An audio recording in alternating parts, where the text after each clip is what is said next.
your last video you said I had to do a British accent. I'm actually pretty worried that you're going to be pretty offended by this, so I apologize beforehand if I cause any offense at all. So I guess that I have to do a British accent now. So again, apologies, please don't hate me. Okay, British time now. Prom Nights from Hell. So I actually got really excited to talk about this book because it was so bad. And one of the authors is Stephenie Meyer, so I don't really know what I was hoping for there. But I actually used to be a pretty big Twilight fan. I've read the Twilight series 8 times. Yeah. And I feel as though I'm kind of qualified to mock this book considering I've read Twilight 8 times. My favourite story, and when I say favourite, I mean the most ridiculous one, was the one by Stephenie Meyer. And ironically enough, her story is titled Hell on Earth, which is pretty fitting. Basically, Hell on Earth, Stephenie Meyer, we open up, it's just kind of a standard prom scene. Gabe stared across the dance floor and frowned. He wasn't sure why he'd asked Celeste to the prom, and it was another mystery why she said yes. Gabe's kind of other mate, Logan, comes up to him and says, "Oh, where's your date, Celeste?" And Gabe says, "I couldn't say. Have you seen her?" And then it goes on to say, Logan pursed his full lips for a moment, as if debating whether or not to say something. He ran a hand nervously across his springy, black hair. Can you actually imagine that guy looking at another guy? The guy's just, his internal monologue is like, ooh, he pursed his full lips and ran his hand through his springy black hair. That just sounds kind of like you're in love with Logan, or at least attracted to Logan in some sense. But apparently they're just friends. Or maybe this is what's alluded to. The book would be so much better if Gabe turned out to be gay and him and Logan had like a passionate love scene. That would just improve this book so much. So Logan, with his full lips and springy black hair, is talking about his date named Sheba, who actually, you know, ditched him too. So maybe they kind of have that camaraderie of both being ditched by girls. I think it's strongly suggesting that they're going to be a gay couple. So Gabe's date has left him, and Logan's date has left him as well. And Gabe is thinking about, you know, how full Logan's lips are and how springy his black hair is. And I think they can really bond over the fact that their girls left them. Maybe they will turn away from girls entirely. Maybe. Foreshadowing going on here. And then Gabe's like, "Oh yeah, who's your date?"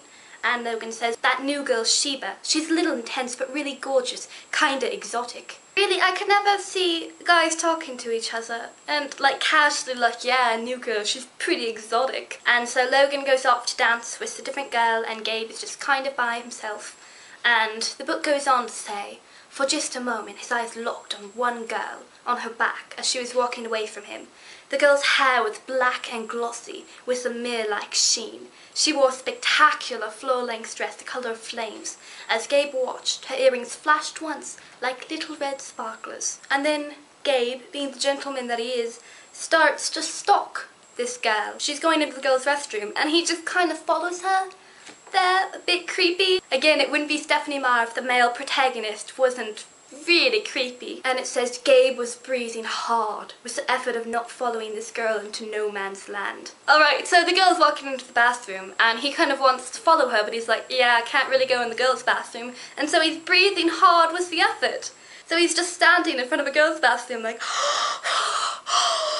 just breathing like he's having an asthma attack because he can't follow this girl into a bathroom.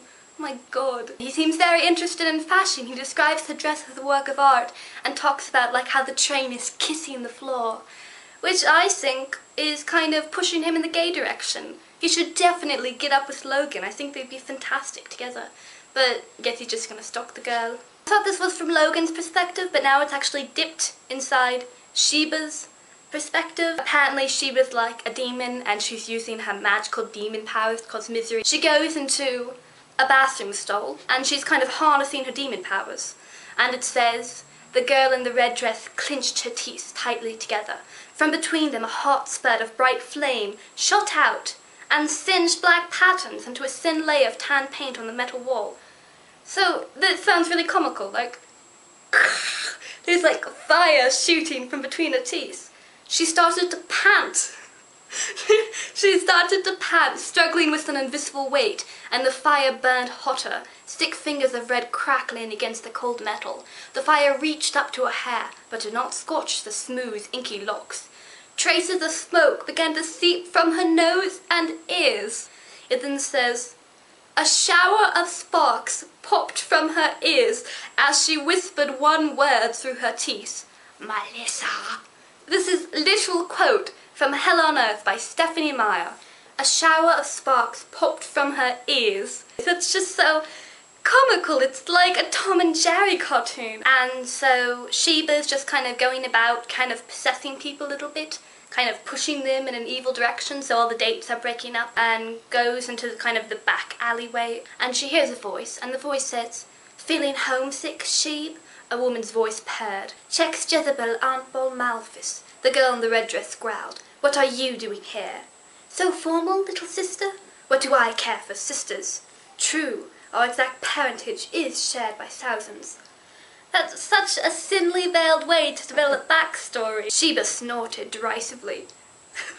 How can you snort derisively? The evil demon woman somehow gets talking about demons and angels who kind of give up the powers to be with a human that they're in love with, and she says, there are demons who've traded their horns for a human. No! Sheba's eyes widened, then narrowed in disbelief. Maybe this is foreshadowing, somehow launching into why demons give up their powers to be with the human. Maybe that's foreshadowing, I don't know, it's pretty subtle. So no! Sheba's eyes widened, then narrowed in disbelief. You're exaggerating. Now and then a demon shacks up with a human, but it's just to torment them, just a bit of malicious fun. A demon shacks up with a human? I didn't know that demons used 80s slang. And evil woman goes off. She goes into the prom. She just kind of walks around. She's just kind of possessing people. People spill punch on each other and they break up and make out in a corner with people who want the date. So it's pretty hardcore evil things, like mass murder evil going on. I think it's Gabe's perspective right now. It says Gabe wondered if he was going crazy. Maybe he'd only imagined the girl in the fiery dress. Maybe this sense of frenzied need was just an onset of some delusion. It is delusion, Gabe. You are meant for Logan. You are meant to have a passionate love scene with your heterosexual friend Logan. It says Gabe's eyes locked on a tiny but brilliant red flash. There she was, half hidden behind a fake tree, her earrings glittering like sparklers again. The girl in the red dress. Her dark eyes, deep as the pool he'd imagined her drowning in. What? Okay, what? Her dark eyes, deep as the pool he'd imagined her drowning in, met his. I'm seriously confused right now. I actually didn't notice that the first time I read that. Deep as the pool he'd imagined her drowning in. Is that some weird sort of fetish? Like imagining girls drowning in a pool?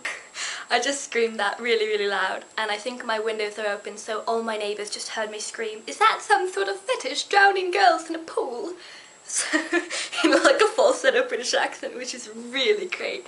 Yeah, I don't know, that's so weird. That just takes the creepy factor on Gabe to a whole new level.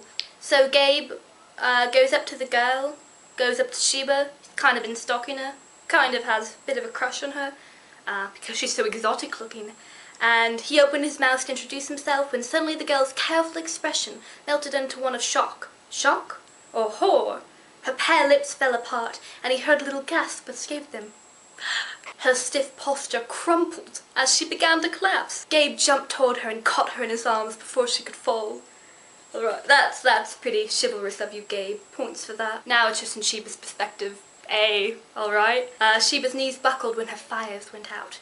Her internal flame died, sucked dry, snuffed like a candle in a vacuum. And Sheba said she couldn't taste anything but her own dry mouth, she couldn't taste the misery like she used to, but she could feel the strong arms of Gabe Christensen holding her up. It's in Gabe's perspective, alright. Anyone's perspective works, really. Just skip around. He's worried that she's passed out from heat. He's holding her up. This seems to be a theme in Stephenie Meyer, like a really weak female that just crumples and the man comes and picks her up because without him she would be nothing, she would be crumpled on the floor. She straightened up, but Gabe didn't let her go. So that sounds creepy, like if you're helping a girl up and she's like, oh, I can stand, and then you're like, no, I will not let you go. Sheba leaned into Gabe, unable to resist, unable to want to resist. She stared into his heavenly eyes and had the most ridiculous urge to sigh. And so she thinks about how goodness surrounded him, and apparently he's half angel. One of his parents gave up being an angel to be with human. And this is a pretty original idea. I know when I read literature, I have never ever heard of someone being half mythological creature and half human. That has never happened in any book that I've ever read, any fantasy book that I've ever read in my lifetime. I've never heard of someone being half mythological creature, half human. The most original idea. And so she just really likes him. She just kind of crumples in his arms, and it's pretty pathetic. I mean, she was once a demon. Now she has no eternal flame, no sparks can pop out of her ears anymore. She's just crumpled in Gabe's arms. If there was ever a continuation that at this point Gabe realizes he doesn't like her, she's a demon, he just drops her and goes to make out with Logan. So that is Hell on Earth. I hope you enjoyed my very British retelling of it in my poor, really bad accent. And be sure to tell me what you thought of me analysing literature, because I thought it was a lot of fun. Louis, for your next video you should talk about a book or a movie or a play or something that you saw and read that was just really ridiculous and really bad, and you can do so in any accent that you choose. Bye!